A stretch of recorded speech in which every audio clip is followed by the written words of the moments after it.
Doubtnut पर आप पाएं कोटा के बेस्ट और टॉप टीचर्स जैसे एनवी सर, जीबी सर, आकांक्षा मैम की फ्री वीडियो लेक्चर्स। आज ही डाउनलोड कीजिए डाउटनेट ऐप।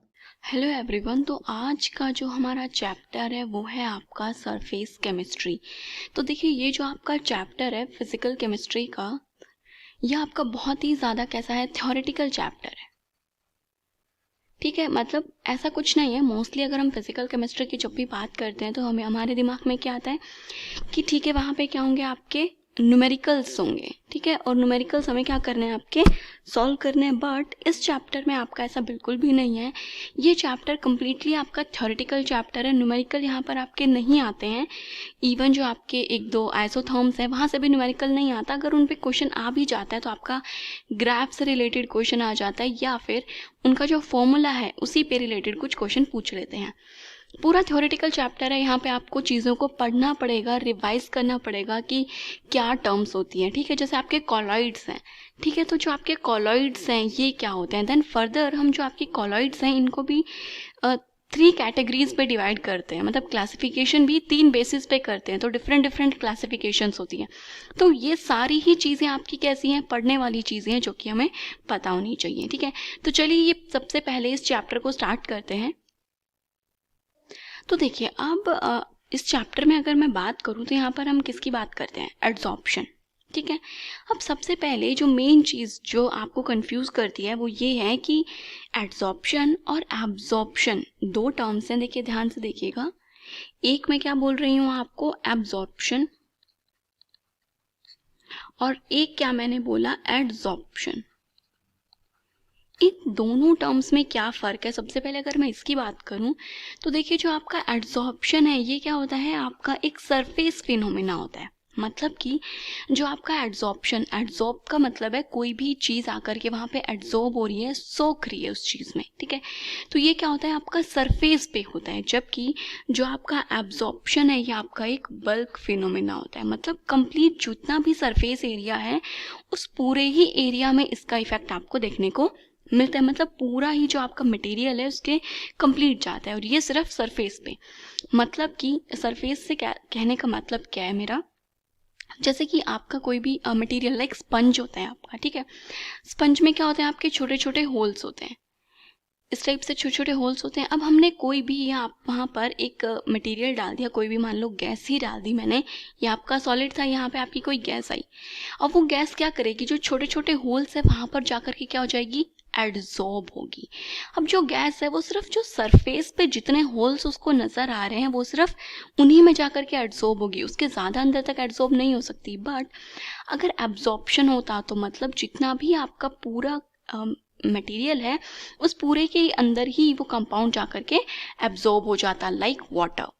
अगर सेम वही आपका स्पंज है और आपने क्या किया, उसमें वाटर ऐड करना शुरू किया, तो आप देखेंगे कि वाटर सिर्फ सरफेस पे नहीं, पूरी जो आपका पूरा स्पंज है, लाइक इस टाइप से आपका पूरा स्पंज है, तो उस पूरे स्पंज में ऊपर से लेकर के नीचे तक आपका वाटर क्या हो जाता है, एब्जॉर्ब हो जाता है। तो ये होता है आपका एब्जॉर्प्शन और एड्सॉर्प्शन का डिफरेंस। ठीक है, अगर आप इस चीज़ को, एक और तरीका है इसको दिखाने का, आप इसको इस टाइप से भी रिप्रेजेंट कर सकते हैं।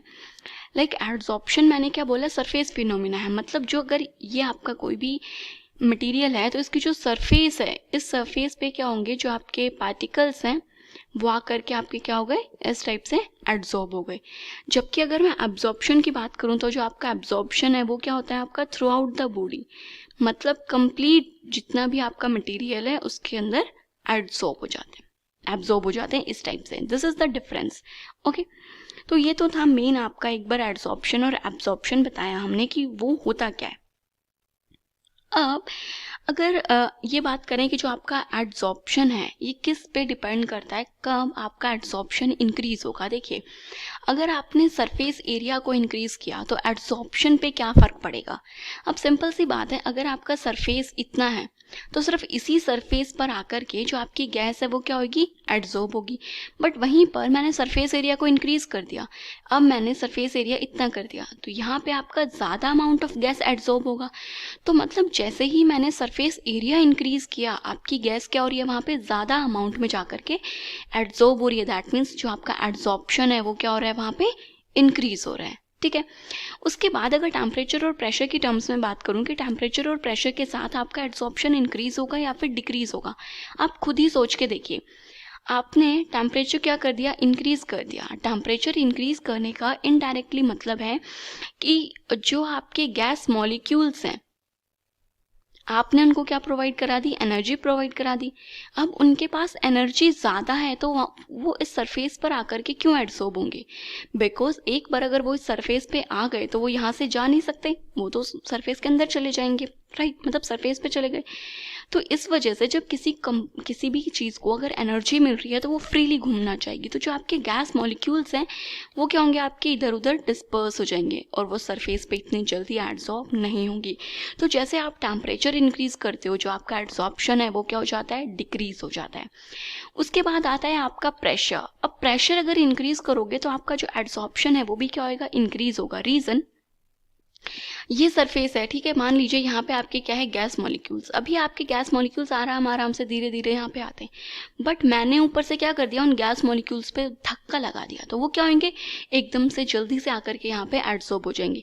अब आप सोचिए कि आपको कहीं पे जाना है, ठीक है, आप आराम से वॉक करते हुए उस शॉप पे जा रहे हैं, कुछ भी अगर आपको सामान लेने जाना है, बट जब आपने देखा कि बाहर क्या आ गई, बारिश आ गई या आंधी आनी शुरू हो गई, तो आपकी स्पीड क्या हो जाती है, इंक्रीज हो जाती है। तो जो आंधी या बारिश थी वो आपके लिए का काम कर रही थी, एक प्रेशर का काम कर रही थी, उन्होंने आपको प्रेशराइज किया, तो आपने अपनी स्पीड इंक्रीज की कि चलिए जल्दी से सामान लेकर के घर पहुंचते हैं। तो वही गैस का हाल था, जब उन पे प्रेशर लगा तो वो जल्दी से जाकर के सरफेस पे क्या हो गए, एड्सॉर्ब हो गए। तो ये था कि आपका एड्सॉर्प्शन किस पर डिपेंड करता है। उसके बाद जो आपका एड्सॉर्प्शन है ये भी क्या होता है, आपका दो टाइप का होता है, एक होता है फिजिकल एड्सॉर्प्शन, एक केमिकल एड्सॉर्प्शन। अगर मैं फिजिकल एड्सॉर्प्शन की बात कर रही हूँ, मतलब कि यहाँ पे कोई भी केमिकल बॉन्ड नहीं बन रहा है, नो बॉन्ड फॉर्म, ठीक है, कोई भी बॉन्ड की फॉर्मेशन आपकी नहीं हुई है इस केस में। यहाँ पे आपका जो इंटरैक्शन, यहाँ पे सिर्फ क्या होता है, आपका वंडरवॉल फोर्सेस ऑफ इंटरैक्शन होता है। अब क्योंकि बॉन्ड फॉर्म नहीं हुआ है तो अगर आप चाहें तो इस एड्सॉर्प्शन को वापस भी लेके जा सकते हैं, मतलब पहले जैसे थे गैस के मॉलिक्यूल्स को वहां से आप हटा भी सकते हैं। तो जो फिजिकल एड्सॉर्प्शन होता है ये क्या होता है, आपका रिवर्सिबल, मतलब अगर एक बार आपका फिजिकल एड्सॉर्प्शन हो गया तो उसके बाद बिल्कुल जैसे पहले था आपका मटेरियल वैसे भी हो सकता है। बट जो आपका केमिकल एड्सॉर्प्शन होता है वहाँ पे क्या होता है, आपके केमिकल बॉन्ड की फॉर्मेशन हो जाती है, और अगर केमिकल बॉन्ड फॉर्म हो गया है तो वो अपने आप तो टूटेगा नहीं। अगर आपको बॉन्ड को तोड़ना है तो उसके लिए आपको उसको कुछ ना कुछ एनर्जी देनी पड़ेगी, राइट। जब आप उसको एनर्जी देंगे तभी तो आपके केमिकल बॉन्ड टूटेंगे। तो मतलब जो आपका केमिकल एड्सॉर्प्शन है वो क्या है, आपका इरिवर्सिबल, मतलब कि वो अपने आप बैक साइड में नहीं जाएगा, आपको एनर्जी देनी पड़ेगी तभी वो बॉन्ड क्या होंगे, आपके टूटेंगे। तो ये था आपका एड्सॉर्प्शन का थोड़ा सा इंट्रोडक्शन। अब हम इस क्वेश्चन पर आते हैं। क्वेश्चन क्या कह रहा है, क्वेश्चन कह रहा है which one of the following characteristics is associated with adsorption. तो देखिए जो आपका एड्सॉर्प्शन फिनोमिना है ये आपका एक स्पॉन्टेनियस फिनोमिना होता है। क्या होता है, स्पॉन्टेनियस, मतलब हम जबरदस्ती नहीं करते किसी गैस मॉलिक्यूल के साथ कि नहीं आप आकर के इस सरफेस पे एड्सॉर्ब हो, वो अपने आप ही सरफेस पे आकर के एड्सॉर्ब होते हैं। तो ये जो प्रोसेस है ये आपकी क्या होती है, स्पॉन्टेनियस प्रोसेस होती है, मोस्टली प्रोसेस आपकी स्पॉन्टेनियस होती है। तो यहाँ पे जो आपका डेल्टा जी है वो क्या होता है, आपका स्पॉन्टेनियस प्रोसेस के लिए तो डेल्टा जी की वैल्यू क्या होगी, आपकी नेगेटिव होगी। उसके बाद अब हम बात करें डेल्टा एच और डेल्टा एस के बारे में, कि जो आपका डेल्टा एच या फिर जो डेल्टा एस है वो क्या होंगे। और जो आपका डेल्टा एच है जो कि क्या है, आपकी एंथैल्पी है या फिर एनर्जी है। तो जब आपके मॉलिक्यूल्स सरफेस पर आकर के एड्सॉर्ब होते हैं तो उस टाइम पे जो आपकी एनर्जी है वो रिलीज होती है। मतलब मोस्टली जो आपकी रिएक्शंस होती हैं, मतलब मोस्टली ही जो इतना भी आपका एड्सॉर्प्शन होता है वो स्पॉन्टेनियस रिएक्शन होता है, और एनर्जी क्या होती है वहाँ पे आपकी रिलीज होती है, एनर्जी को एब्जॉर्ब नहीं करते। तो जो आपका डेल्टा एच है वो क्या होता है, आपका एक्सोथर्मिक, मतलब एनर्जी क्या हो रही है, रिलीज हो रही है। तो इन शॉर्ट आप कहेंगे कि डेल्टा एच भी क्या होता है, आपका यहाँ पे नेगेटिव होता है।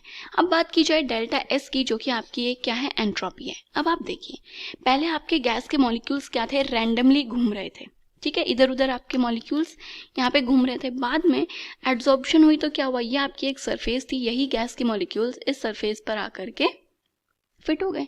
अब क्या इन मॉलिक्यूल्स में उतनी रैंडमनेस है जितनी पहले थी, बिल्कुल भी नहीं। पहले मॉलिक्यूल्स बिल्कुल आज़ाद थे, लाइक एक पंछी की तरह, लाइक आपके जो बर्ड्स होते हैं उनकी तरह आसमान में, खुले आसमान में अपनी मर्जी से वो घूम रहे हैं। बट जब आप उनको एक पिंजरे में बंद कर देते हो तो उनकी रैंडमनेस क्या हो गई, खत्म हो गई। वो अब नहीं घूम सकते अपनी मर्जी से जब तक आप उस पिंजरे को नहीं खोल देते। तो वही चीज़ है यहाँ पे कि गैस के मॉलिक्यूल्स आपके आराम से रैंडमली घूम रहे थे, बट जब उनकी एड्सॉर्प्शन हो गई, वो सरफेस पर आकर के एड्सॉर्ब हो गए, तो उनकी रैंडमनेस क्या हो गई, डिक्रीज हो गई। तो मतलब जो आपकी एंट्रोपी है वो भी क्या हो गई, यहाँ पे नेगेटिव हो गई। रैंडमनेस क्या हो रही है, डिक्रीज। तो यहाँ पे तीनों ही जो आपके टर्म्स हैं वो क्या होती है, नेगेटिव। तो अगर ऑप्शंस में देखें तो फर्स्ट ही ऑप्शन में हमें क्या बोल रखा है कि delta G, delta H and delta S all are negative. तो जो फर्स्ट ऑप्शन है वो क्या हो जाएगा इसका राइट आंसर। चलिए इसके बाद जो क्वेश्चन है, देखिए इस टाइप के जो आपके क्वेश्चन है ये बहुत बार पूछे जाते हैं। क्वेश्चन कह रहा है कि the coagulation values in millimoles per liter of the electrolyte used for the coagulation of AS2S3 are given below। ठीक है, ये तीन कंपाउंड्स की हमें यहाँ पे क्या दे रखी है, आपको कोएगुलेशन वैल्यूज दे रखी हैं।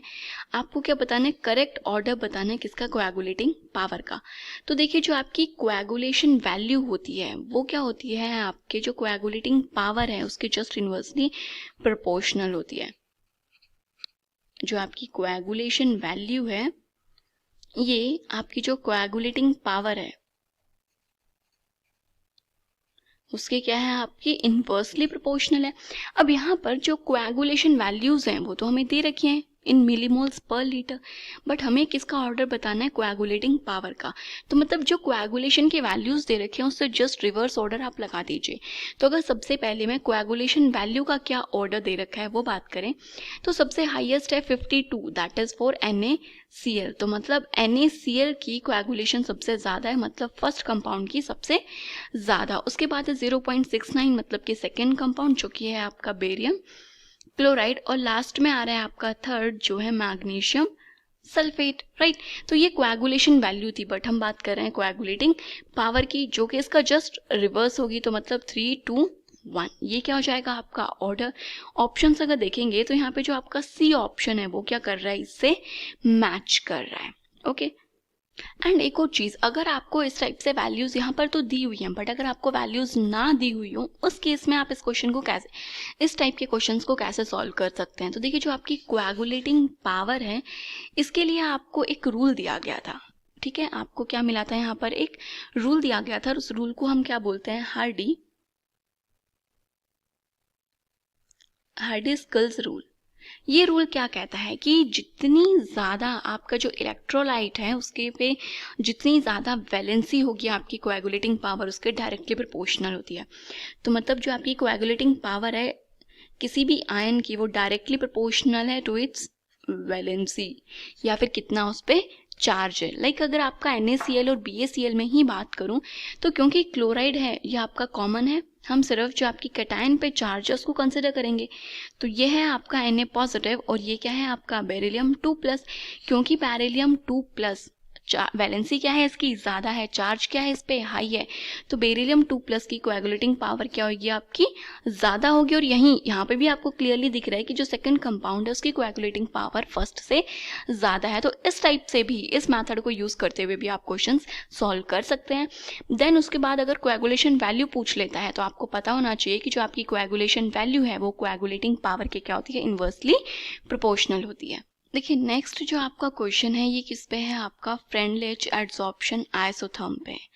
अब जो फ्रेंडलिच एड्सॉर्प्शन आइसोथर्म है उसका जो फॉर्मूला है that is X/m is equals to K pressure की द पावर 1/n।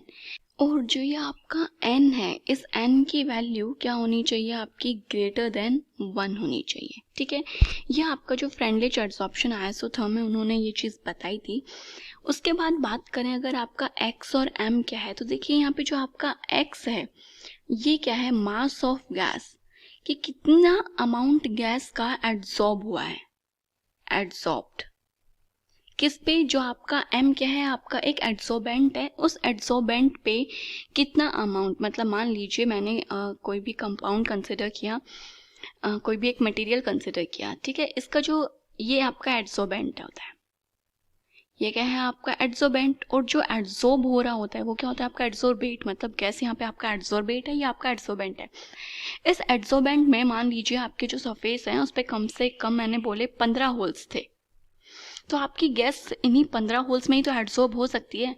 और जिस प्रेशर पे एक पर्टिकुलर टाइम पे मैंने नोटिस किया तो वहाँ पर आपकी गैस ने सिर्फ 8 ही होल्स कवर किए थे। तो जो आपका x/m है वो क्या हो जाएगा आपका 8/15।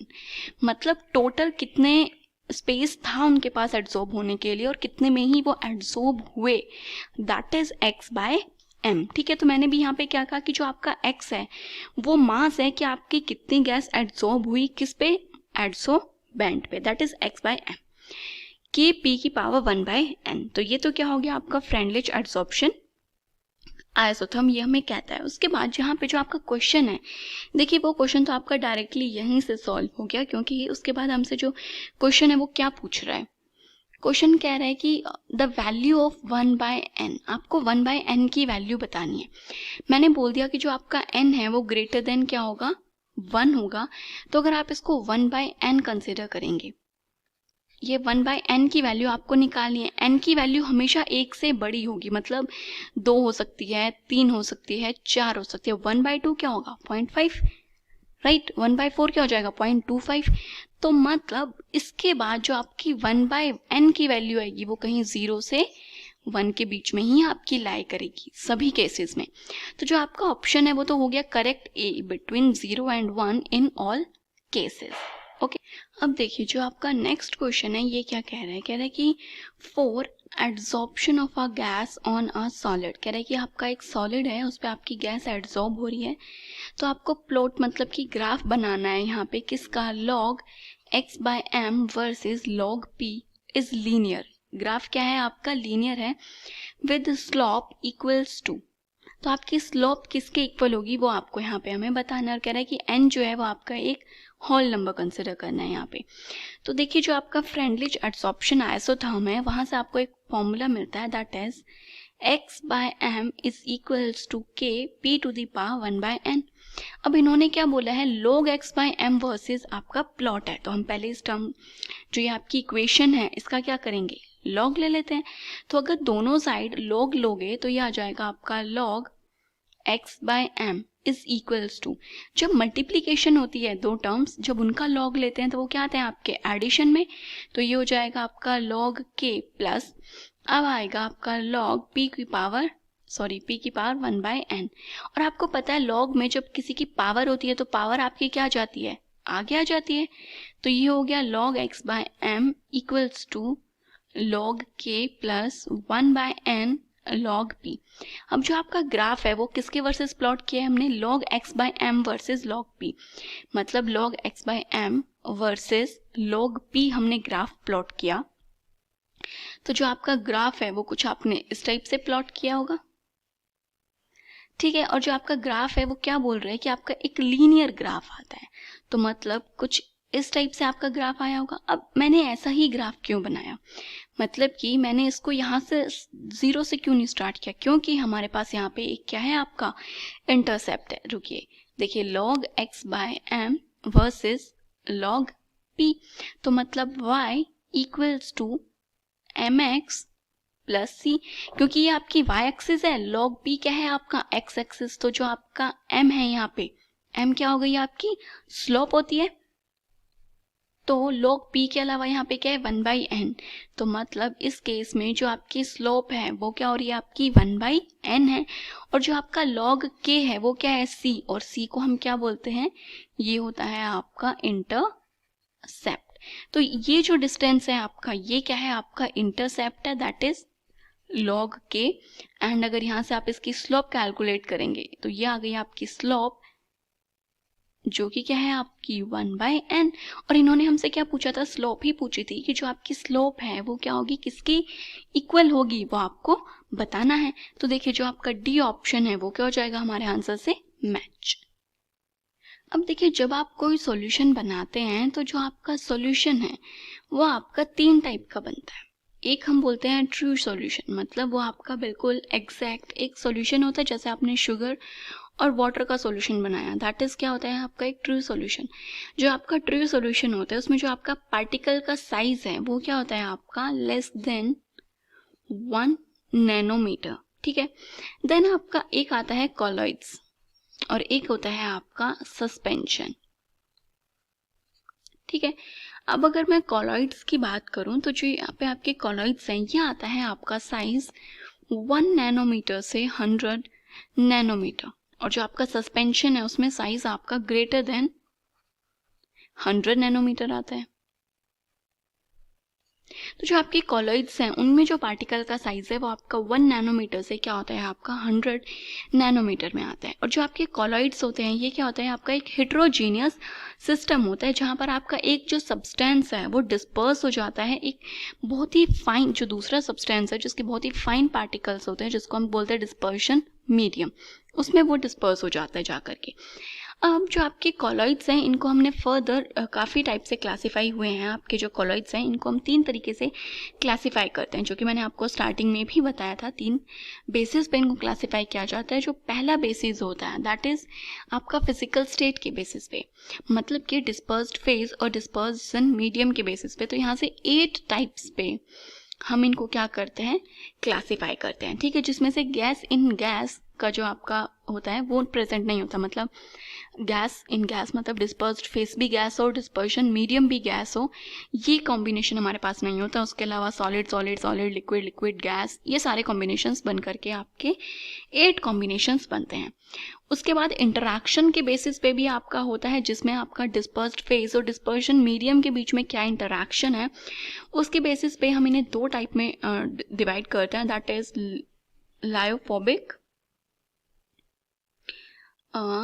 Lyophobic and lyophilic colloids. ये आपके 2 कॉलॉइड्स होते हैं जो कि इंटरैक्शन के बेसिस पे होते हैं।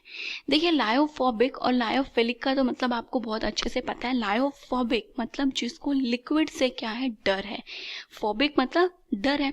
तो यहाँ पे जो आपका डिस्पर्शन मीडियम है वो एक लिक्विड नहीं होता है, जबकि लायोफिलिक जो है वो आपका उसमें डिस्पर्शन मीडियम आपका क्या होता है एक लिक्विड होता है।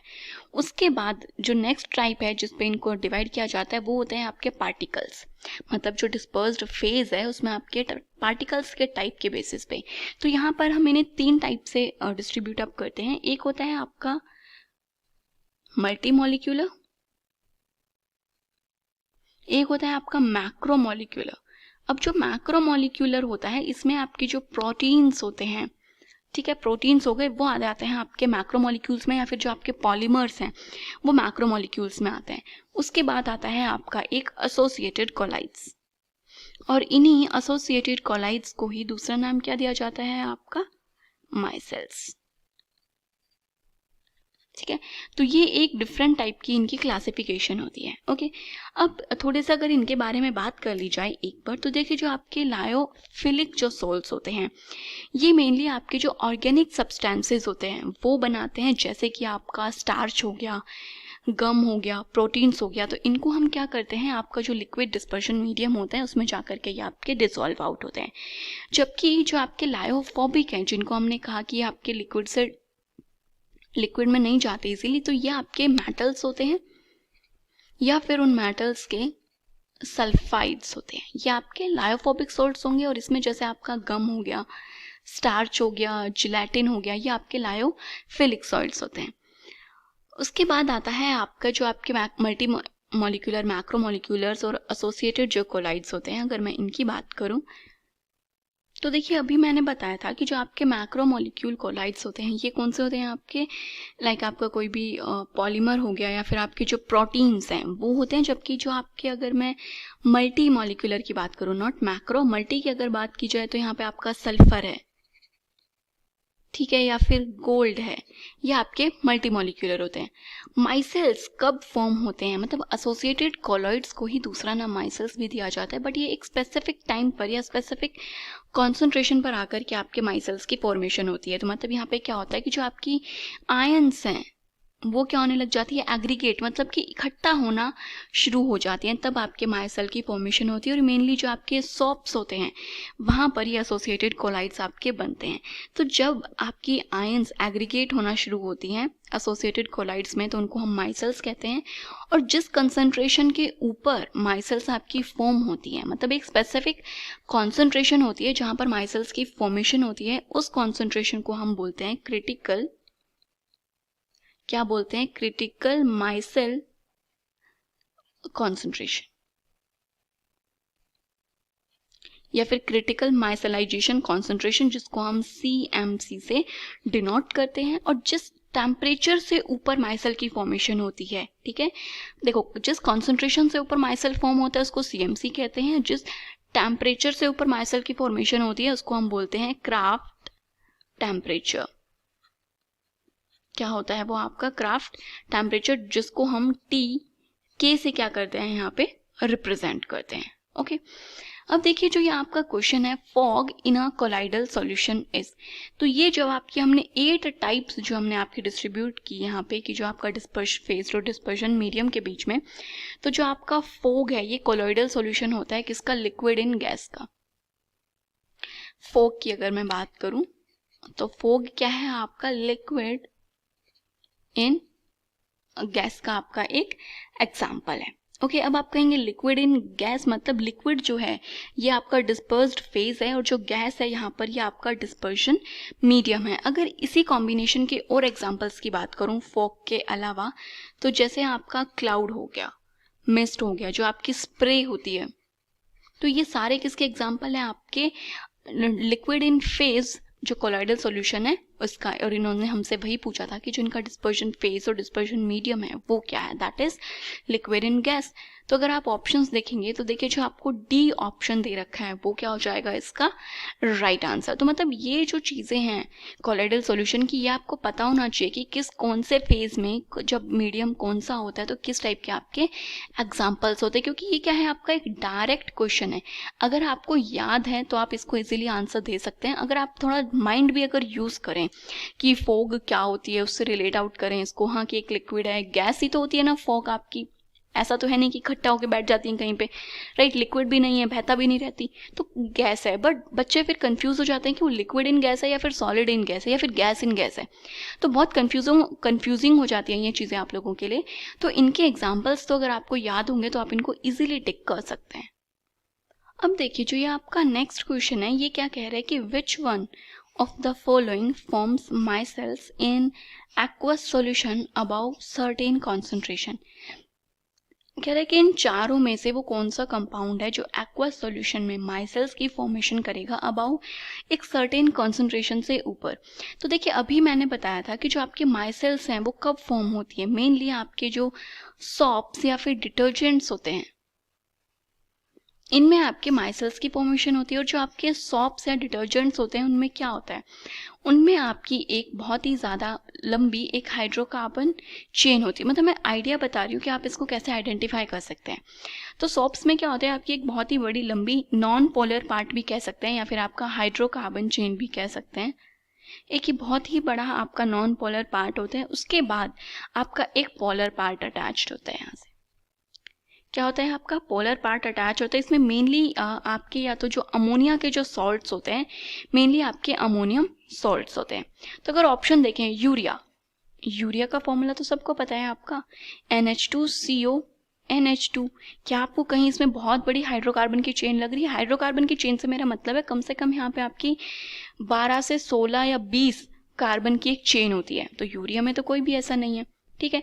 डो डेकाइल, डो देखो डेक का मतलब होता है आपका 10, डो डेकाइल मतलब 12, मतलब +2 और करना है। तो डो डेकाइल ट्रायामिथाइल मतलब आपके 12 कार्बन की एक चेन है।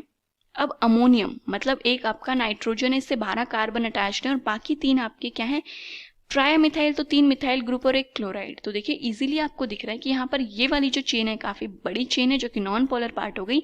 और ये क्योंकि नाइट्रोजन ने 4 बॉन्ड बना लिए पॉजिटिव एंड बैलेंसिंग के लिए Cl नेगेटिव, तो ये क्या हो गया आपका पोलर पार्ट। और ऐसा ही तो हमने बताया था आपको माइसेल्स की आइडेंटिफिकेशन। तो जो बी ऑप्शन है वो बिल्कुल करेक्ट है। उसके बाद है आपका पायरिडीनियम क्लोराइड। तो जो आपका पायरिडीनियम क्लोराइड है वो आपका कुछ इस टाइप से होगा। अब ये कोई आपकी बहुत बड़ी कार्बन कार्बन की चेन है क्या? बिल्कुल भी नहीं है। और ग्लूकोज ये तो आपका एक कार्बोहाइड्रेट होता है, ये माइसेल फॉर्मेशन नहीं करता। तो ये ऑप्शन भी इनकरेक्ट हो गया। सेम इसी टाइप का एक और क्वेश्चन है जहां पर भी आपको माइसेल्स ही बताने हैं।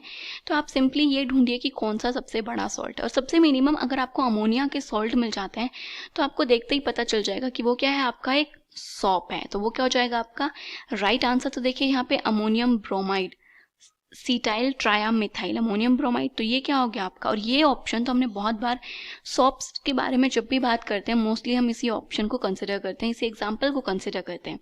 तो यहाँ पे जो डी ऑप्शन है वो बिल्कुल करेक्ट है। यूरिया वो तो हम पहले में ही डिस्कस कर चुके नहीं है। सोडियम एसिटेट क्या होता है आपका, सोडियम एसिटेट हो जाएगा CH3COONA। इसमें आपका नॉन पोलर पार्ट तो है, बट नॉन पोलर पार्ट जो कि एक बहुत बड़ी हाइड्रोकार्बन चेन होनी चाहिए थी वो नहीं है। सेम यही केस आपका सोडियम मिथाइल सल्फेट में भी मिलेगा। हाइड्रोकार्बन की नॉन पोलर पार्ट जो है बहुत बड़ा वो नहीं है, क्योंकि क्या होता है जो आपके सॉप्स होते हैं ये आपका जो वाटर मॉलिक्यूल है उसके साथ इंटरैक्शन करते हैं। वाटर क्या होता है आपका पोलर पार्ट होता है। जो आपका H2O है वो क्या है आपका पोलर पार्ट है। तो जो आपके सोप में भी जो आपका पोलर पार्ट है वो क्या करेगा, वाटर के साथ इंटरैक्शन करेगा। तो मतलब इनके इंटरैक्शन कुछ इस टाइप से बोल सकते हैं कि ये आपका वाटर है। तो यहाँ पे आपका पोलर पार्ट और ये आपकी इस टाइप से आपकी हाइड्रोकार्बन चेन। तो एक एंड आपका वाटर की तरफ होता है और जो आपका दूसरा एंड बच गया वो क्या होता है आपका इस टाइप से फ्री एंड होता है जो कि आपकी हाइड्रोकार्बन चेन है। तो इस टाइप से आपका क्या होता है यहाँ पे एक माइसेल फॉर्मेशन होती है। तो ये था आपका सरफेस केमिस्ट्री चैप्टर जिसमें हमारे जो टॉपिक्स थे वो हमने स्टडी कर ली है। बाकी तो ये पूरा चैप्टर ही थ्योरेटिकल है, समझने जैसा इसमें बहुत। क्लास 6 से 12 से लेके नीट IIT JEE मेंस और एडवांस के लेवल तक 10 मिलियन से ज़्यादा स्टूडेंट्स का भरोसा। आज ही डाउनलोड करें डाउटनेट ऐप या व्हाट्सएप कीजिए अपने डाउट्स 8400 400 400 पर।